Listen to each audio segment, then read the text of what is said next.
આજે મોરબી એ division police સ્ટેશનની અંદર અમે એક અરજી ઇન્વોલ્વ કરાવી છે। જે અરજીની અંદર રાજ ઠાકરે બફાટ કરે છે, રાજ ઠાકરે રાષ્ટ્રના મહાનાયકો ઉપર જે પ્રકારે ટીકા ટિપ્પણી કરે છે અને આ રાજ ઠાકરે પહેલાં હિન્દી ભાષી ઉપર ત્યાં હુમલા કરે છે, પછી ગુજરાતી વેપારીઓને મારે છે। જો ત્યારે જ આ રાજ ઠાકરેને જેલના સળિયા પાછળ ધકેલી દેવામાં આવ્યો હોત અને આ રાજ ઠાકરે ઉપર કાનૂની કાર્યવાહી કરવામાં આવી હોત તો આજે આ રાજ ઠાકરે દેશના મહાનાયકો ઉપર ટીકા ટિપ્પણી ના કરે। આ દેશના લોખંડી પુરુષ એવા સરદાર વલ્લભભાઈ પટેલને આ દેશ સર્વોપરી હતો, આ દેશની અખંડતા એમના માટે સર્વોપરી હતી।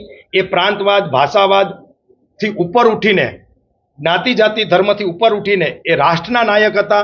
એના માટે રાષ્ટ્રનું હિત જ સર્વોપરી હતું। ત્યારે આવા બે કોડીના રાજ ઠાકરે જેવા જેમની રાજકીય અસ્તિત્વ જ નથી, એ રાજકીય અસ્તિત્વ બનાવવા માટે જ્યારે સરદાર પટેલ જેવા મહાનાયકને અપમાન કરે, આ રાજ્યના પનોતા પુત્ર અને દેશના પૂર્વ વડાપ્રધાન એવા મોરારજીભાઈ દેસાઈ ઉપર ટીકા ટિપ્પણી કરી અને આખાએ દેશને અલગ દિશામાં લઈ જવાની વાત કરે અને રાષ્ટ્રના નાયકોને બદનામ કરવાનો પ્રયત્ન કરે, ત્યારે અમે મોરબીના યુવાનોએ આ રાજ ઠાકરે ઉપર રાજદ્રોહ અને રાષ્ટ્રદ્રોહ જેવી કલમો લાગવામાં આવે।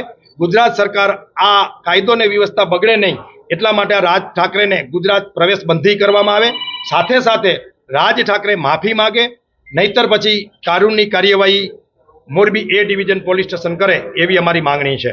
મારું સ્પષ્ટ માનવું છે કે ક્યાંક ને ક્યાંક આ સરકાર મહારાષ્ટ્રની અને દેશની એ કાચી નીમડી છે।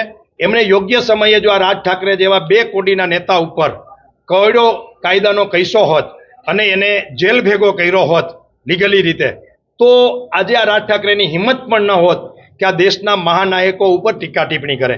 પરંતુ ક્યાંક ને ક્યાંક રાજકીય રીતે રાજ ઠાકરેને પ્રોટેક્શન મળી રહ્યું છે, એટલા માટે જ આવા રાજ ઠાકરેના ગુંડાઓ ગુજરાતી વેપારીઓ ઉપર અને હિન્દી ભાષી ગરીબ માણસો ઉપર હુમલા કરી રહ્યા છે।